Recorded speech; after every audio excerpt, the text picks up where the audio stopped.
राष्ट्र सह्याद्री, आवाज जनतेचा, प्रयत्न जनहिताचा। अधिकारी काम करत नसतील तर पालकमंत्री काय करतात? माजी आमदार भानुदास मुरकुटे यांचा पालकमंत्री राधाकृष्ण विखे पाटील यांना थेट सवाल। आकाश दुबे या हत्या प्रकरणाच्या निषेधार्थ श्रीरामपूर सलग दुसऱ्या दिवशी ठप्प। व्यापारी, सर्वपक्षीय नेते आणि नागरिक एकवटले। नेमकं आंदोलनात काय घडलं पाहुयात हा रिपोर्ट। आकाश दुबैया यांच्या निर्घुण हत्येच्या निषेधार्थ श्रीरामपूर शहरात सोमवारी सलग दुसऱ्या दिवशी कडकडीत बंद पाळण्यात आला। व्यापारी वर्गाने स्वयंस्फूर्तीने दुकाने बंद ठेवत संताप व्यक्त केला। महात्मा गांधी चौकात व्यापारी, नागरिक आणि सर्वपक्षीय नेते मोठ्या संख्येने एकत्र आले। या आंदोलनात आमदार हेमंत ओगले, नगराध्यक्ष करण ससाने, माजी आमदार भानुदास मुरकुटे, भाऊसाहेब कांबळे यांच्यासह विविध पक्षांचे पदाधिकारी आणि कार्यकर्ते सहभागी झाले। आंदोलनादरम्यान पोलीस प्रशासन आणि शासनाविरोधात घोषणाबाजी करण्यात आली। पत्रकारांशी बोलताना माजी आमदार भानुदास मुरकुटे यांनी थेट पालकमंत्री राधाकृष्ण विखे पाटील यांच्यावर निशाणा साधला। To maintain the law and order आणि शासन म्हणजे कोणी कायदा आणि सुव्यवस्था पाळत असेल त्याला शिक्षा करणं, त्याला शासन करणं हे शासनाचं काम आहे। मग जर असताना गुन्हेगारी त्या माध्यमातून जर समाजाला विषयी जर कोणी असेल तर त्याची कारवाई करायची जबाबदारी कोणावरती? त्याची कार्यवाही करायची जबाबदारी पोलिसावरती। पोलीस कशासाठी आहे? हे त्यांचं कामच आहे। आणि म्हणून पोलिसांकडे सारी माहिती असते, कोण गुन्हेगार आहे, कोणी किती गुन्हे केले याची सारा रेकॉर्ड असतं, सारी नोंद असते। तेव्हा शासनाने कायदा केला, जर अशा प्रसंगी जर शासनाला कठोर कारवाई करायची असेल त्याला मकोका कायदा आहे, मोका।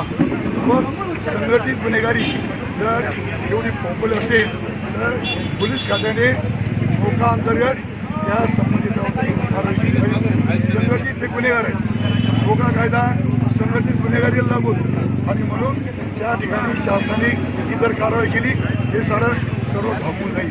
यासाठी तालुक्याला मामदार आहेत, प्रांत आहेत, त्यांच्याकडे काही अधिकार आहे ना। कोणी चुकीचं काम करतात, लई मोठा गुन्हेगार असेल त्याला ते तडीपार करू शकतात।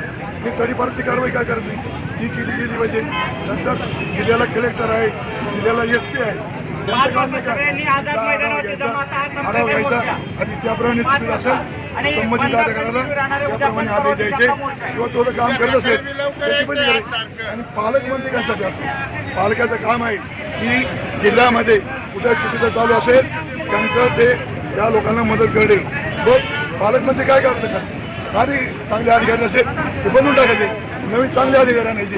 हे पालकमंत्र्याचं काम आहे, त्यांनी सुद्धा जबाबदारी घेतली पाहिजे। आणि त्याप्रमाणे जर या सर्वांनी जबाबदारी घेतली या तालुक्याचं, या जिल्ह्याचं जे गुंडगिरी आहे संपूर्णपणे संपल्याशिवाय राहणार नाही।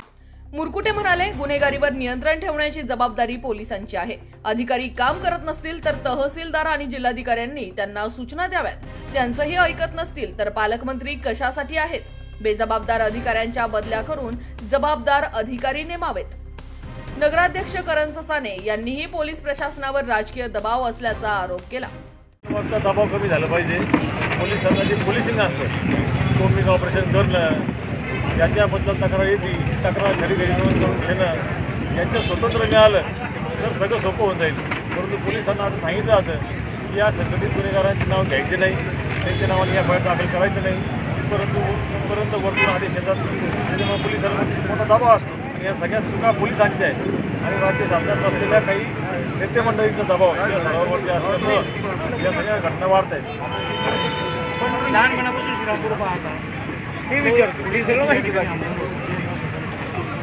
इतर लोक जे असतील काय वाटतं त्यावेळेस आत्ताच्या काय बदल वाटतो?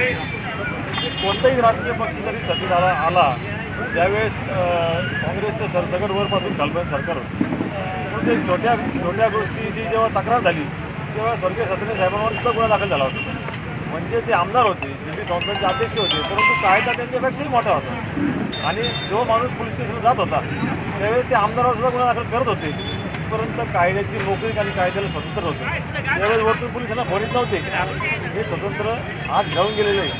पोलिसांना त्यांची स्वतंत्र संपलेलं आहे ते स्वतंत्र दिलं तर 2 तासामध्ये सगळं काम होईल. आता काय भूमिका असणार आहे श्रीरामपूर आता सर्व गावकरी मंडळांनी, सर्व पक्ष आणि सर्व संघटनेच्या लोकांनी मिळून जो आता गाव बंद करण्याचा जो निर्णय घेतलेला आहे त्याच्यावरती आम्ही ठाम आहोत आणि आम्ही बुधवारी मोर्चाचं आयोजन करतोय. त्यासाठी परत प्रमुख काही माणसं बसून बारकाईने कसं नियोजन करता येईल त्याच्यामध्ये जास्तीत जास्त लोक काही सहभागी होतील यासाठी आम्ही प्रयत्न करत आहोत. 2 दिवसापासून गाव बंद आहे, चाकं रुजलेले आहे, अर्थकारण थांबलेले आहे. कसं बघता एक नगराध्यक्ष म्हणून काय जबाबदारी? लोकांचीच मागणी आहे, सगळी व्यापाऱ्यांचीच मागणी आहे. अनेक डॉक्टर लोकांना खंडणी मागितलेली आहे, अनेक व्यापाऱ्यांकडून पैसे घेतले गेलेले आहेत, त्यांना ब्लॅकमेल केलं गेलं आहे. त्याच्यामुळे व्यापाऱ्यांची आणि सगळ्या डॉक्टर असतील, सगळ्या प्रोफेशनलचे सगळे लोक असतील त्या सर्वांची मागणी आहे. त्याच्यामुळे त्यांनी तुमच्या उत्स्फूर्त असा निर्णय केलेला आहे. आम्ही कुणावरती बळजबरी केली नाही. कधीपर्यंत सुरू राहील? आमची अपेक्षा आहे की त्यांच्यावरती मौक्याची कारवाई झाली पाहिजे. काल जरी SP साहेबांनी लिहून दिला असतं तरी अजूनही तो काही गुन्हा दाखल झालेला नाही किंवा त्याचा प्रस्ताव केलेला नाही.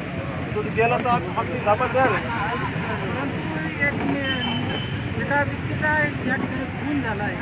किरकोळ कारण आहे किरकोळ हे कारण म्हणणं आहे. आहे. या ठिकाणी म्हणजे किती हे कशामुळे घडलं त्याची पार्श्वभूमी 4-5 वर्षापासूनची आहे की या संघटित गुन्हेगारांना वकील एवढं हवं आहे की ते लोकांना सांगतात की तुम्ही पोलीस आमचा वापर करू शकत नाही. पोलीस स्टेशनला गेल्यानंतर त्यांच्या नावाने फिर्याद घेतली जात नाही.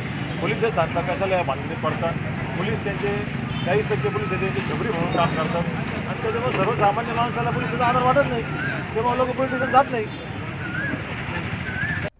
तर आमदार हेमंत ओगले यांनी संबंधित गुन्हेगारी टोळीच्या म्होरक्यांवर कठोर कारवाई झाल्याशिवाय आंदोलन मागे घेणार नसल्याचा इशारा दिलाय. डोळे बाजूला ठेवून सर्व पक्षी आम्ही सगळेजण एकत्रित आलो आहोत. व्यापारी एकत्रित आलेले आहेत, श्रीरामपूरची आम जनता रस्त्यावरती आलेली आहे आणि आमची आता फक्त एकच मागणी की या गुंडांचा बंदोबस्त करा, या गुंडांना कुठेतरी थांबवा. कारण श्रीरामपूरची जनता आता श्रीरामपूरमध्ये राहायचं का नाही हे ठरवायला लागली. श्रीरामपूर शहर सोडून जायची वेळ आली आहे. त्यामुळं एकतर यांना इथं राहू द्या, नाहीतर आम्ही बाहेर जातो म्हणजे अशातला एक प्रकार झालेला आहे. परंतु आम्हाला खात्री आहे या आज ज्या पद्धतीने हिंदुत्वाच्या नावाखाली यांनी जो हौदाच घातला होता याला सरकार कुठेतरी पायबंद घालेल, याला कुठेतरी थांबवेल याची आता आम्हाला खात्री वाटायला लागलेली आहे. आमचं प्रशासनाला आणि शासनाला विनंती आहे की यांच्यावरती मोक्काची कारवाई दाखल या सर्वच टोळीवरती पूर्ण खालपासून ते वरपर्यंत यांच्या सगळ्यांच्याच वरती मोक्काची कारवाई झाली पाहिजे, यांची तडीपारी झाली पाहिजे आणि आकाश बेग आणि इतर काही जे गुन्हे असतील. यावेळी हिंदुत्ववादी नेते प्रकाश चित्ते यांनीही तीव्र भूमिका मांडत हिंदुत्वाचे व्यापारीकरण होत असून बाह्य शक्तींच्या मदतीने हिंदू समाजातील मुलींना लक्ष्य केले जात आहे आणि हिंदू तरुणांच्या हत्या होत आहेत असा आरोप केला. खून झाला या खुनाच्या निषेधार्थ कालपासून बेमुदत आंदोलन या ठिकाणी चालू आहे. या श्रीरामपूर शहराची आजचं वास्तव असं आहे की हिंदू गुंडांपासून हिंदू समाजाची सुरक्षा होण्याची गरज आहे. यासाठी या ठिकाणी हे आंदोलन या ठिकाणी चालू आहे. या श्रीरामपूर शहर आणि तालुक्यामध्ये काही आउटसाइडर एलिमेंट्स आहेत आणि त्यांनी हिंदुत्वाचा एक प्रयोग करायचं ठरवलं वेगळ्या पद्धतीचा. परंतु त्यामधून एक हिंदुत्वाचं व्यापारीकरण होऊन हिंदुत्वादी गुंड तयार झाले आणि या गुंडांचा हिंदू समाजालाच फार मोठ्या प्रमाणावर त्रास निर्माण झाला. हिंदू समाजाच्याच मुली पळून नेल्या जात आहेत, हिंदू समाजाच्या मुलींवर अत्याचार होतो, हिंदू समाजाच्या मुलींची छेडछाड केली जाते.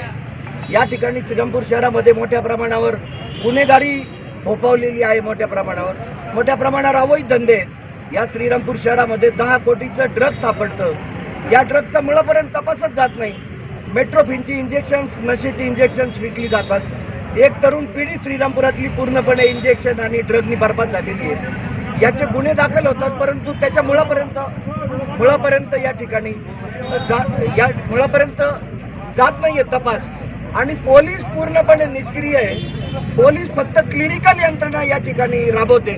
पोलिसांची श्रीरामपूर शहरामध्ये दहशत नाही आणि म्हणून पोलिसांच्या विरोधामध्ये आणि या गुंडांवर कारवाई व्हावी या मागणीकरता, मोकाची कारवाई व्हावी या मागणीकरता खऱ्या अर्थानं हे बेमुदत आंदोलन आहे.